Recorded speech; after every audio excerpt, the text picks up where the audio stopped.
दाये सात षष्ठरंध्रेवारी बृहफे वा पाप संयुते तद्भुक्तौ धनहानिः स्यात् देह पीड़ा भविष्यति। तो मित्रों, महर्षि पराशर बृहद पराशर होरा शास्त्रम के 57वें अध्याय के 18वें श्लोक में कहते हैं कि यदि आपकी जन्म कुंडली के अनुसार आपके ऊपर राहु की महादशा चल रही हो और अंतरदशा में गुरु चल रहा हो और ऐसा गुरु दशानाथ राहु से छठे, आठवें या 12वें घर में पाप ग्रहों के साथ में युक्त होकर के बैठा हुआ हो, तो कहते हैं कि ऐसे समय में धन हानि स्यात्, है ना, धन हानि सदैव होते रहता है और देह पीड़ा भविष्यति, शारीरिक कष्ट भी आपको हो सकता है, कोई रोग हो जाए अथवा एक्सीडेंट हो जाए ऐसे समय में। तो इस बात का आप ध्यान रखिएगा कि दशानाथ से भी अगर छठे, आठवें, 12वें में अगर कोई ग्रह बैठता है, खास करके जब राहु की दशा में गुरु हो, तो एक्सीडेंट वगैरह भी करवा सकता है एवं धन हानि तो बहुत मात्रा में करता है, कोर्ट केस वगैरह भी करवा सकता है। ठीक है। और अगले 19वें श्लोक में कहते हैं कि द्वितीय द्यून नाथेवा यप मृत्यु भविष्यति, कहते हैं कि दूसरे और 7वें घर का यदि मालिक हो तो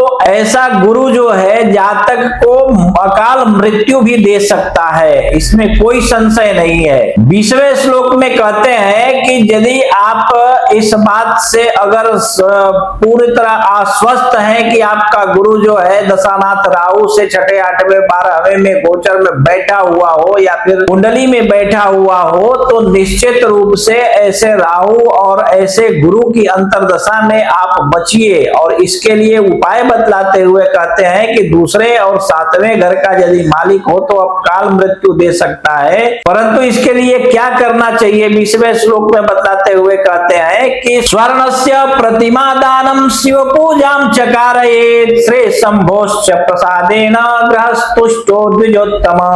महर्षि पराशर सोनक ऋषि से कहते हैं कि हे द्विज श्रेष्ठ, ऐसे राहु और ऐसे गुरु की दशा अंतरदशा में आपको इन दोनों ग्रहों की प्रतिमा सोने की बनवा करके और गुरु के लिए किसी श्रेष्ठ विद्वान वैदिक ब्राह्मण को दान करना चाहिए। ठीक है। और दूसरा उपाय बतलाते हुए कहते हैं कि शिव पूजाम चकारयेत्, अर्थात रुद्राभिषेक करवाइए या फिर शिव जी का पूजन कीजिए, ग्रह शांति करवाइए या फिर आप जो है इसके लिए महामृत्युंजय मंत्र का जप भी 1.25 लाख करवा सकते हैं। ठीक है। और अगर आगे कहते हैं कि ऐसा यदि आप करेंगे तो भगवान शिव की कृपा से ग्रह तुष्टो द्विजोत्तम, ये ग्रह जो है वो प्रसन्न हो जाते हैं और आपको अशुभ के जगह पे शुभ फल की प्राप्ति करवाने लगते हैं। ठीक है। और 21वें श्लोक के पहले लाइन में कहते हैं कि देहारोग्यम प्रकुरुते शांतिम कुर्यात् विचक्षण,